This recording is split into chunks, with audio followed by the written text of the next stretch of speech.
Jake Harrison stood on the bridge of the human transport ship, looking out at the massive alien world below. The planet Valder Prime was 3 times bigger than Earth and covered in gleaming metal cities that stretched across entire continents. Huge ships moved through the atmosphere like floating mountains, and the sky itself seemed to glow with strange purple energy. Harrison was 45 years old, with gray hair and scars covering his hands and face. He had fought in more battles than most soldiers could imagine and had seen things that would break weaker men. But even he felt small looking down at the capital world of the Valdorian Empire. This was the heart of a civilization that ruled over 1,000 different planets and commanded fleets that could destroy entire star systems. The Empire had been sending messages to Earth for 6 months demanding complete surrender. They wanted humans to give up all weapons, disband their military, and accept alien governors to rule over them. The messages were not requests. They were orders backed by the threat of total destruction. Earth's leaders had chosen Harrison to lead the diplomatic mission because he was the best they had. He had won impossible battles against enemies that outnumbered his forces 10 to 1. He had survived behind enemy lines for months with nothing but his wits and determination. If anyone could find a way to negotiate with these aliens, it would be him, but Harrison knew this was not really about negotiation. The aliens had already made up their minds. They saw humans as weak primitives who needed to be conquered and controlled. The so-called peace talks were just a way for the Empire to show the galaxy that they had given humanity a chance to surrender before destroying them. The transport ship landed at a massive spaceport filled with vessels from dozens of different alien species. Harrison walked down the ramp wearing his dress uniform with all his medals and ribbons. He carried no weapons because the aliens had made it clear that any armed human would be killed. Immediately, 2 Valdorian guards waited for him at the bottom of the ramp. They were 8 feet tall with blue skin that looked like polished stone and 4 arms ending in clawed hands. Their faces had no nose or mouth that Harrison could see, just large black eyes that seemed to look right through him. They spoke through small devices attached to their necks that translated their thoughts into human language. "You are the human representative," one of them said in a voice that sounded like grinding metal. "You will come with us now." They led Harrison through the spaceport past aliens of every shape and size imaginable. Some looked like giant insects walking on their back legs. Others were made of what appeared to be living rock or metal. A few seemed to be nothing but glowing energy contained in transparent suits. All of them stopped to stare at Harrison as he passed. Most looked at him with curiosity, but many showed clear disgust or hatred. The journey to the Imperial Palace took 2 hours through the alien city. Harrison studied everything he saw, noting the layout of streets, the placement of security checkpoints, and the patterns of traffic flow. Old habits from a lifetime of military service made him automatically gather intelligence even when he was supposed to be a peaceful diplomat. The palace itself was larger than any building on Earth. It rose from the center of the city like a crystal mountain, its walls made of some kind of transparent material that shifted colors in the light. Thousands of windows looked out over the surrounding metropolis, and flying vehicles constantly moved in and out of landing bays scattered across its surface. Inside, the halls were wide enough to drive tanks through, and the ceilings disappeared into darkness far above. Strange artwork covered the walls, showing scenes of alien worlds and battles from across the galaxy. Harrison recognized some of the images as famous victories where the Empire had crushed rebellious species and reduced their worlds to ash. The throne room, where the High Council met, was the largest space Harrison had ever been inside. The floor was made of polished black stone that reflected everything like a dark mirror. Hundreds of seats rose in tiers around a central platform where the most important alien leaders sat. High Counselor Zethkar was the largest Valdorian Harrison had ever seen. His blue skin was covered in silver markings that seemed to move and shift as he spoke. His 4 arms gestured constantly as he addressed the assembled council members, and his black eyes never left Harrison's face. "So this is what the humans send us," Zethkar said, his translated voice echoing through the vast chamber. One small creature to speak for an entire species. Do you think we are fools to be impressed by your medals and uniform? Harrison stood straight and looked directly at the alien leader without showing any fear or uncertainty. I think you are? Intelligent beings who understand that war benefits no one. My species wants peace, but we will not accept slavery. The entire council erupted in sounds that the translation devices turned into laughter. The noise went on for several minutes while Harrison waited patiently for them to finish. Your species has been in space for less than 200 years, another council member said. We have ruled the galaxy for 3,000. What makes you think you have any choice in this matter? Because every species deserves freedom, Harrison replied, and because we will fight for ours no matter what the cost. Zethkar leaned forward on his throne, all four arms gripping the armrests. Fight? With what? Your tiny ships and primitive weapons? We have destroyed civilizations that were 1,000,000 years older than yours. Harrison smiled for the first time since entering the chamber. It was not a friendly expression. Then you have never fought humans before. The council fell silent. Several of the alien leaders exchanged glances that Harrison could not interpret. Finally, Zethkar spoke again. You will be given quarters to think about our generous offer. Tomorrow you will return here and accept our terms or watch as we prepare to cleanse your world of all life. Guards escorted Harrison from the throne room to a detention facility on the lower levels of the palace. The cell was comfortable enough with a bed, desk, and basic hygiene facilities. But Harrison knew he was not a guest.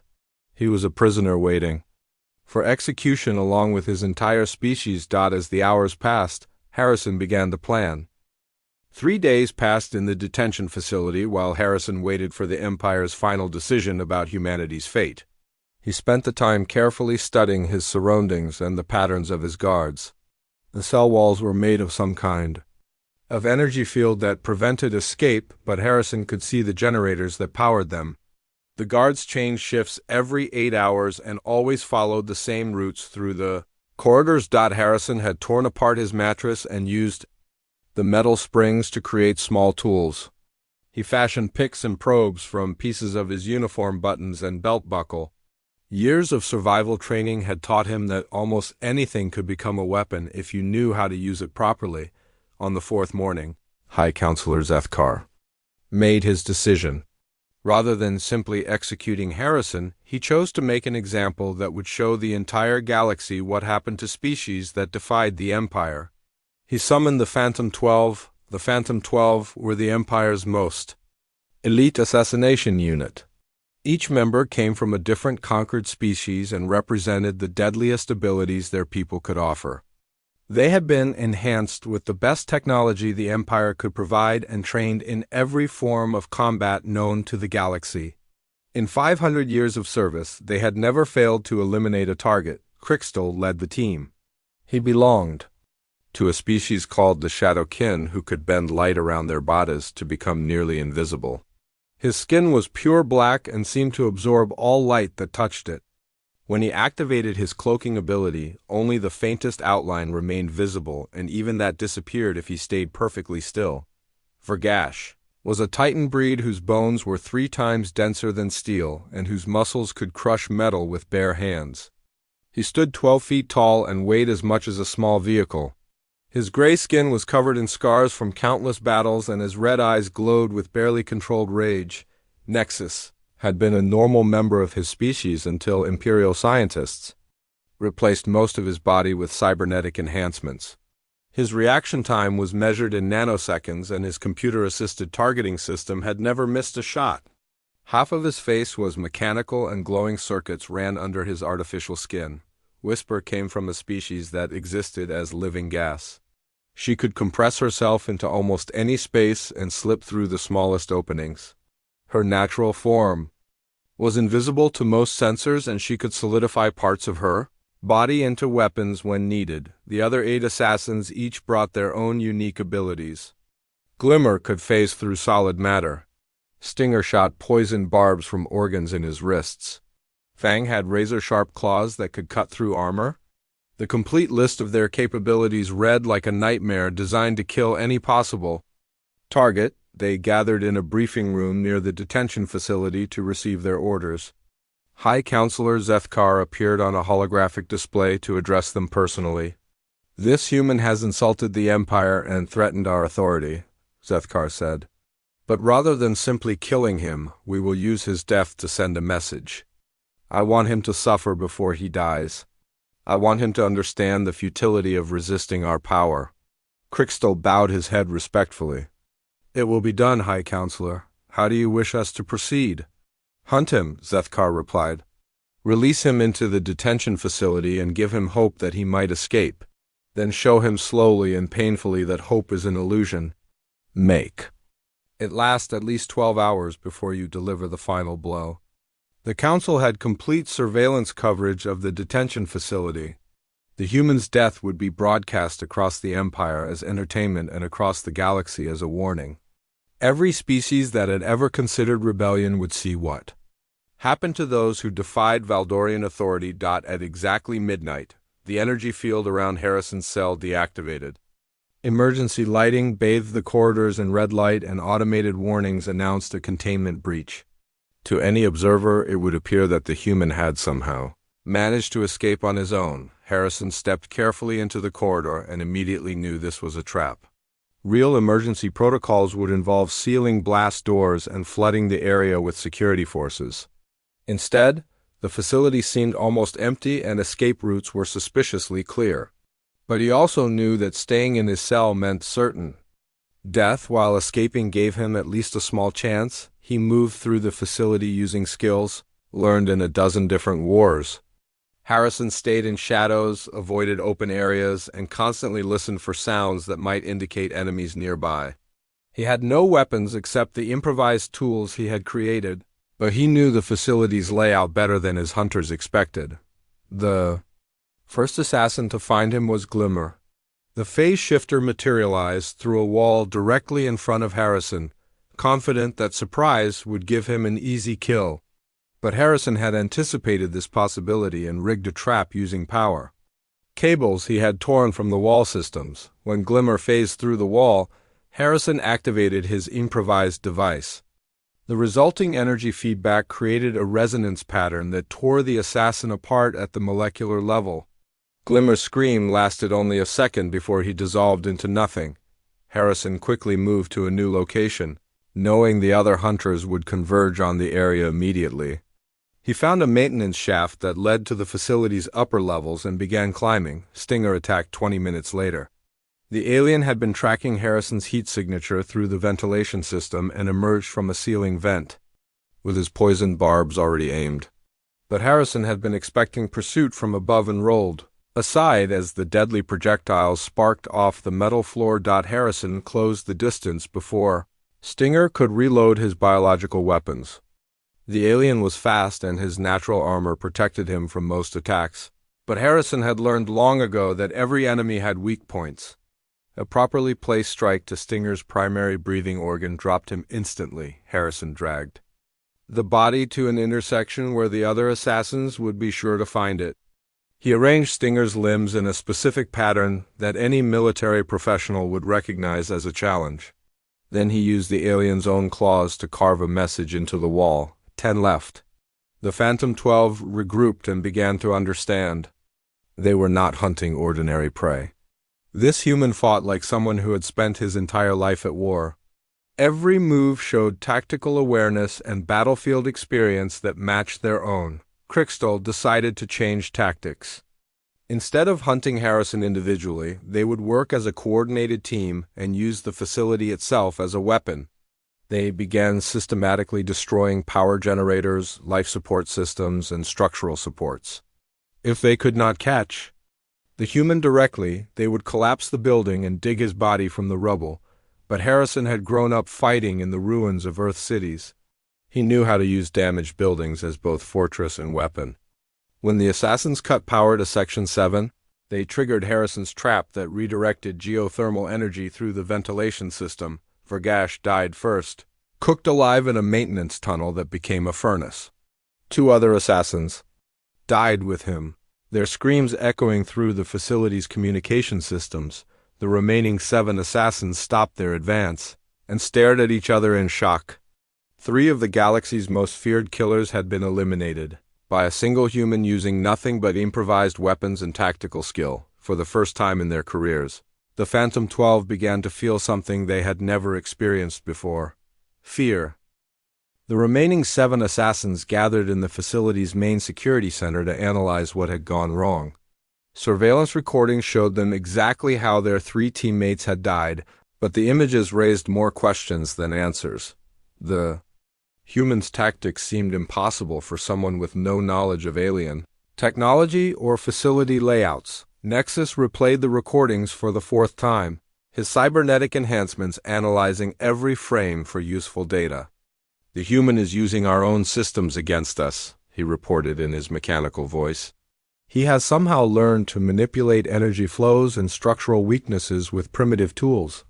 Crystal studied the tactical display showing Harrison's movements through the facility. The human was not running randomly or trying to find an exit. Instead, he was methodically moving from one strategic position to another, always staying ahead of their search patterns while setting up deadly surprises for anyone who followed. "This is not possible," insisted Razor, whose species had evolved perfect predatory instincts over millions of years. "No single creature can outfight 7 trained killers simultaneously. He must have help from inside the facility." But deep scan analysis showed only one human life sign moving through the building. Harrison was completely alone, fighting the most dangerous assassins in the galaxy with nothing but his wits and whatever materials he could scavenge from his surroundings. Whisper compressed herself into her gaseous form and spread through the ventilation system to scout Harrison's current position. She found him in the facility's workshop area, carefully assembling something from electronic components and metal scraps. She watched for several minutes, trying to understand what he was building. Harrison suddenly looked up directly at the air vent where Whisper was hiding. Somehow he had detected her presence despite her species' natural invisibility. He smiled and held up a small device that began emitting a high-frequency sound. The sonic pulse disrupted Whisper's molecular cohesion and forced her back into solid form. She materialized in front of Harrison, temporarily stunned and vulnerable. Harrison struck with a piece of sharpened metal, ending her existence before she could recover or call for help. The remaining 6 assassins lost contact with Whisper and knew she was dead. Their target had now eliminated 4 members of the most elite killing team in the galaxy. Imperial observers watching through surveillance feeds began to question whether the Phantom 12 could complete their mission. High Counselor Zethkar watched the recordings with growing anger. The human was supposed to die quickly and publicly to demonstrate Imperial power. Instead, Harrison was making the Empire's best assassins look like amateur hunters pursuing an apex predator. Fang suggested using the facility's automated defense systems to force Harrison into the open. The building had energy weapons and security drones that could supplement their hunt. But when they tried to activate these systems, they discovered that Harrison had already sabotaged the control networks. Nexus attempted to restore the automated defenses using his cybernetic interface. His computer brain worked faster than biological thought, but Harrison had used analog methods to disable digital systems. Mechanical switches had been broken, power cables had been cut, and backup generators had been physically damaged beyond quick repair. "He is fighting like someone who has done this before," Nexus reported. "These are not desperate improvised actions. This is a systematic dismantling of our advantages using proven military doctrine." The assassins split into 3 teams of 2, members each to cover more area and prevent Harrison from picking them off individually. Blade and Venom took the upper levels, Fang and Nexus searched the middle sections. While Crystal and Mindraper covered the lower areas, Harrison was waiting for Blade and Venom in the facility's main generator room. He had spent 2 hours preparing the space, turning it into a death trap using the aliens' own technology against them. Power conduits had been rerouted, gravity field generators had been reprogrammed, and the room's atmospheric controls had been modified. Blade entered first, his razor-sharp natural weapons extended and ready for combat. His species could cut through almost any material, and their reflexes were 3 times faster than human normal. But speed meant nothing when the entire room became a weapon. Harrison triggered his trap as soon as both aliens were inside. The modified gravity generators created a crushing field that immobilized both assassins, while rerouted power cables delivered lethal electrical charges. Blade and Venom died instantly, their bodies torn apart by forces they never saw coming. Fang and Nexus heard the energy discharge from 3 levels away and rushed to investigate. They found the generator room filled with smoke and the scattered remains of their teammates. A message had been burned into the metal wall using electrical discharge. 4 left. Nexus scanned the area with every sensor at his disposal but found no trace of Harrison's current location. The human had vanished like a ghost, leaving only death behind him. For beings who had spent their lives as hunters, the experience of becoming prey was deeply disturbing. Mindripper attempted to use his telepathic abilities to locate Harrison's thoughts. His species could read minds across vast distances and track targets by their mental emanations. But when he reached out with his psychic senses, he found something that chilled him to his core. Harrison's mind was completely calm. There was no fear, no panic, no desperate hope for survival. Instead, Mindripper sensed the cold focus of a professional soldier who was exactly where he wanted to be, doing exactly what he had been trained to do. The human was not fighting for his life. He was conducting a military operation. "This is not a frightened prisoner trying to escape," Mindripper reported to his surviving teammates. "This is a predator hunting us just as we are hunting him. He has turned this facility into his territory and we are trespassing in it." Crystal made the decision to abandon stealth and use brute force. The 3 surviving assassins would attack Harrison's position simultaneously from different directions. Even if the human had more traps prepared, he could not stop all of them at once. They tracked Harrison to the facility's communications center, where he appeared to be trying to send a message to his ship. The room had multiple entrances and high ceilings with excellent visibility. It seemed like the perfect place to corner their target. Harrison was standing at the main console with his back to the entrance when they burst through the doors. He did not turn around or show any surprise at their arrival. Instead, he calmly finished entering commands into the alien computer system. "Going somewhere, human?" Crystal asked, his cloaking field shimmering as he revealed himself. Harrison finally turned to face them. His uniform was torn and blood-stained, his face was marked with cuts and bruises, but his eyes still burned with determination. "Just saying goodbye," he replied. The 3 assassins realized too late that they had walked into another trap. Harrison had not been trying to call for rescue. He had been programming the communications array to overload and explode. The resulting blast would destroy this entire section of the facility. As energy began building to critical levels in the transmitter systems, Harrison spoke his final words to the most feared killers in the galaxy. "Tell your empire that humans do not surrender." The explosion lit up the alien sky like a new star being born. The explosion in the communications center was heard across half the city. Emergency response teams rushed to the detention facility while Imperial commanders tried to understand what had happened to their most secure prison. Surveillance feeds showed nothing but smoke and debris where an entire wing of the building had been high. Counselor Zethkar watched the destruction through orbital monitors, his forearms trembling with rage. The human prisoner was supposed to be killed quietly, as a demonstration of Imperial power. Instead, Harrison had turned his own execution into a public spectacle that was being broadcast across the galaxy. 3 more members of the Phantom 12 were confirmed dead in the explosion. That left only Crystal, Nexus, Fang, and Mindripper from the original team of 12. 8 of the Empire's most elite assassins had been eliminated by a single human using improvised weapons and guerrilla tactics. Reports were already coming in from across the galaxy as news of the battle spread. Conquered species that had been silent for centuries were beginning to ask questions about Imperial invincibility. If one human could destroy 2/3 of the Phantom 12, what could billions of humans accomplish working together? The surviving assassins regrouped in the Facility's central power core, the only section that remained structurally intact after Harrison's sabotage. They had tracked the human to this location using thermal sensors and seismic detectors. There was nowhere left for him to run and no more systems for him to turn into weapons. The power core chamber was a massive spherical room filled with exotic energy conduits and gravitational field generators. Streams of plasma flowed through transparent tubes while electromagnetic fields created aura-like displays in the air.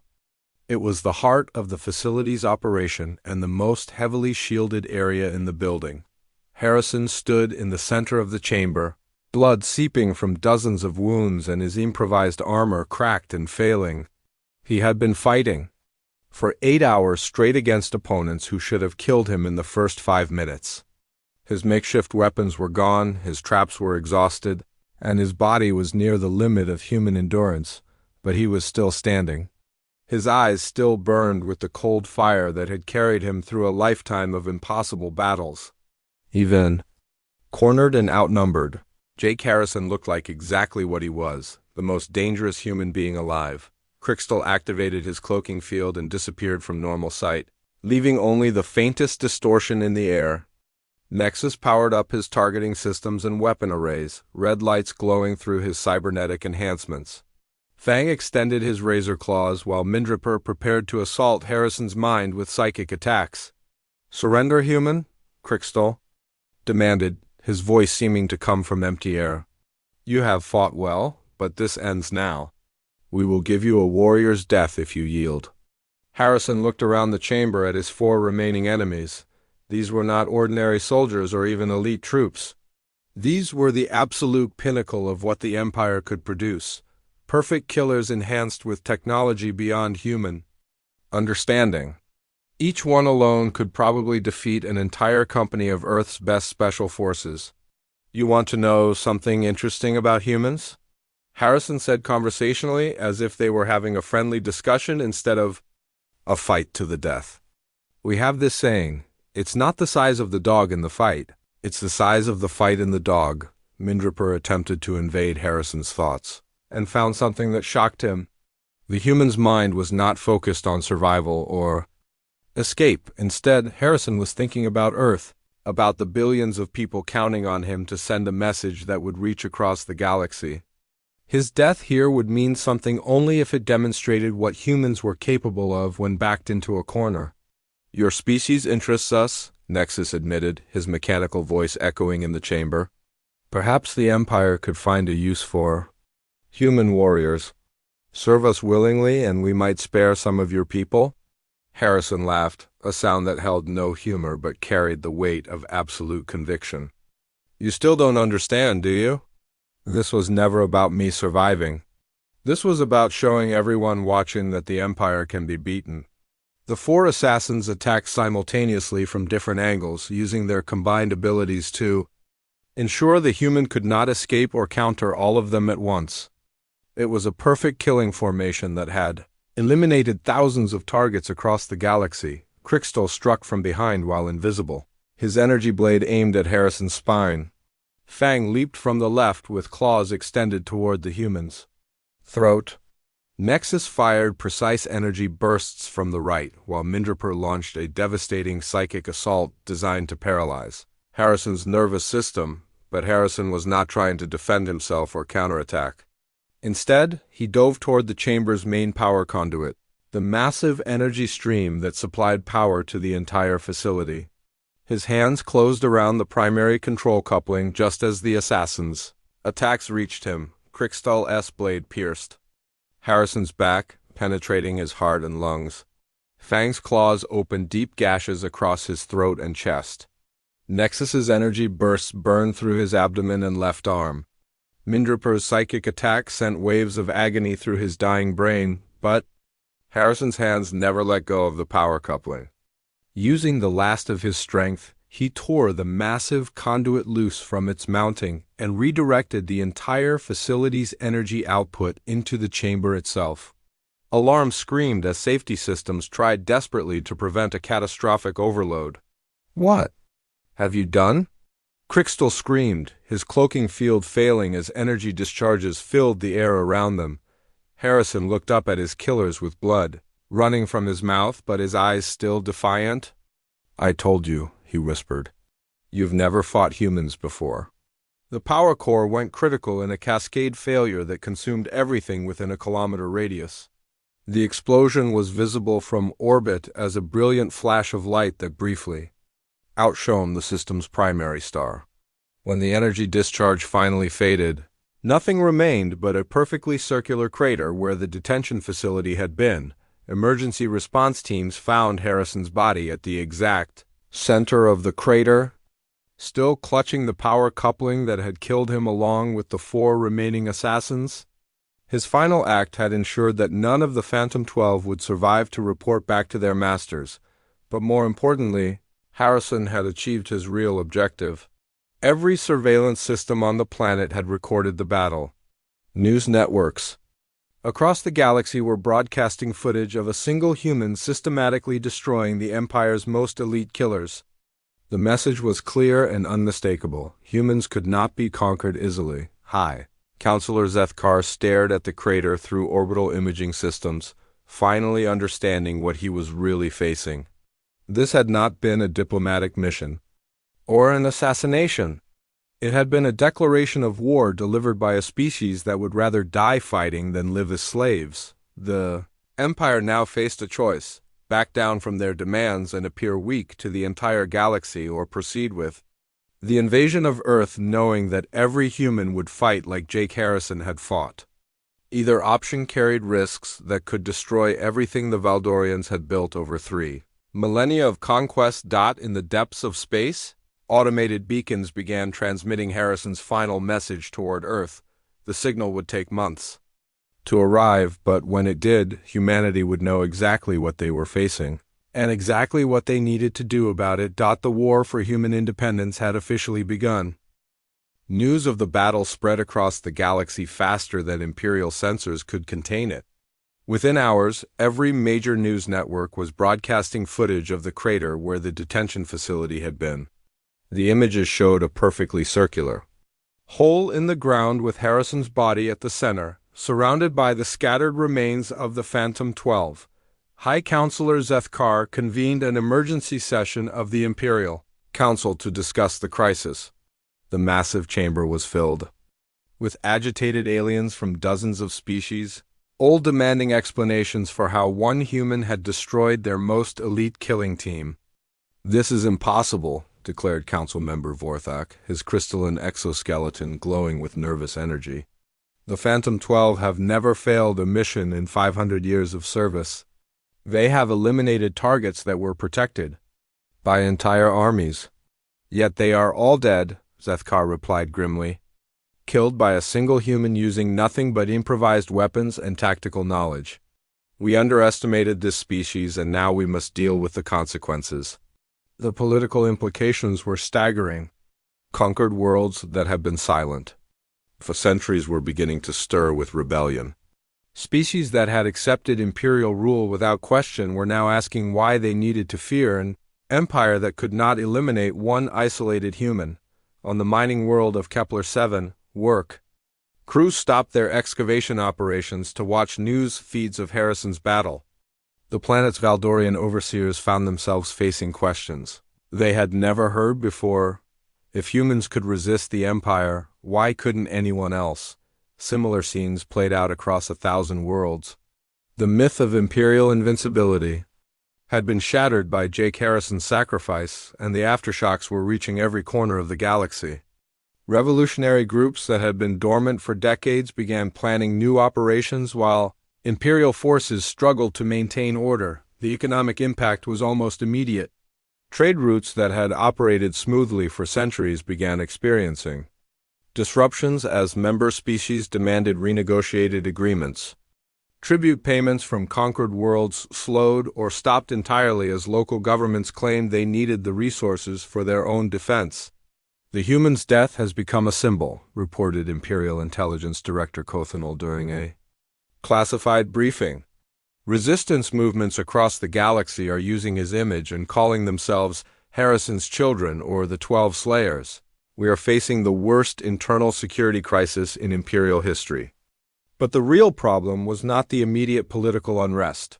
The real problem was what Harrison's battle revealed about human military capabilities. Every tactical expert in the Empire had studied the surveillance recordings, and their conclusions were deeply disturbing. The human fought like someone with extensive combat experience against technologically superior opponents, reported General Krexmar, the Empire's chief military strategist. His tactics suggest that humanity has faced and defeated enemies with significant advantages before. This was not desperation, this was professional competence. Analysis of Harrison's improvised weapons showed sophisticated understanding of alien technology and energy systems. His traps demonstrated knowledge of Imperial security protocols and structural engineering. Most troubling of all, his psychological profile indicated complete confidence in his species' ability to resist Imperial conquest. He was not fighting to survive, concluded Imperial psychologist Yithron. He was fighting to send a message. Every action was calculated to demonstrate human capabilities to observers throughout the galaxy. His death was not a failure. It was a successful military operation. High Counselor Zethkar faced an impossible choice. Backing down from the invasion of Earth would be seen as weakness and might trigger rebellions across the Empire. But proceeding with the attack would mean fighting a species that had just demonstrated they would rather die than surrender. Prepare the invasion fleets, Zethkar finally ordered. We will crush this human homeworld before their influence spreads further. But double the size of our forces and expect significant casualties. The order went out across the Empire's vast military network. Fleets that had been scattered across the galaxy began converging on staging areas near human space. Troop transports, loaded with soldiers from a dozen different species, prepared for what everyone knew would be the most difficult conquest in Imperial history, but humanity was also preparing. Harrison's message beacon had reached Earth 3 weeks after his death, carrying detailed intelligence about Imperial military capabilities and tactical doctrine. The recordings of his final battle provided invaluable information about alien weapons and combat techniques. Admiral Lisa Hayes stood in the command center of Earth's primary military headquarters, studying tactical displays that showed Imperial fleet movements throughout the galaxy.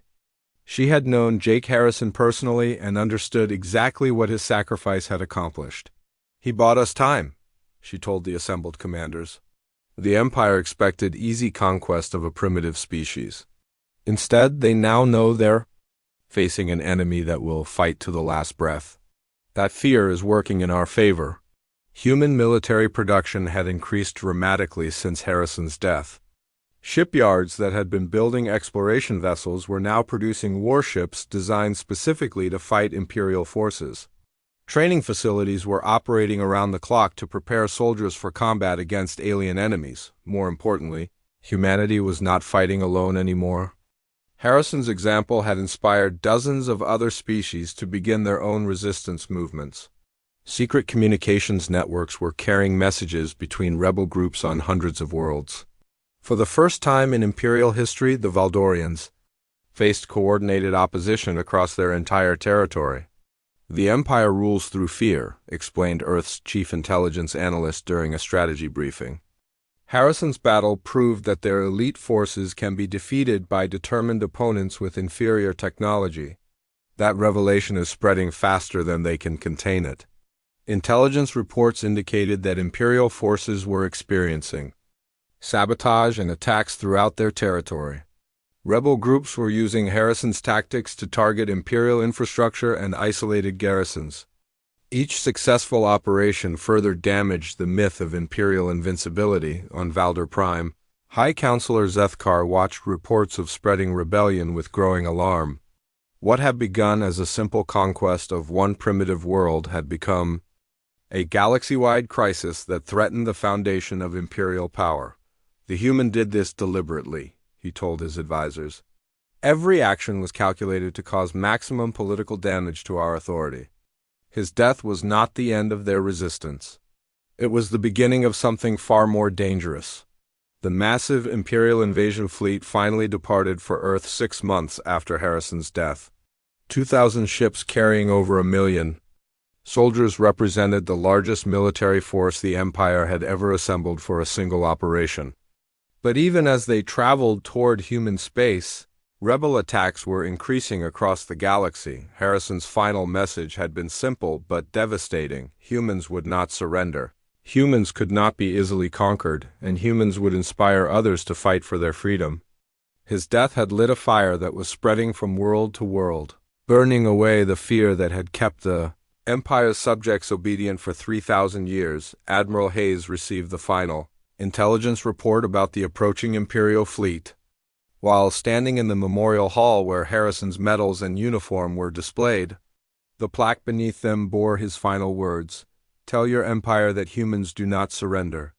"Jake would be proud," she said quietly to her aide. He wanted to show the galaxy what humans could do when we're pushed too far. Mission accomplished. The war for human independence was about to begin in earnest, but Harrison had already won the most important battle. He had proved that the Empire could be defeated and had inspired an entire galaxy to believe in the possibility of freedom. 3 billion humans were ready to fight like Jake Harrison had fought, and they would not be fighting alone.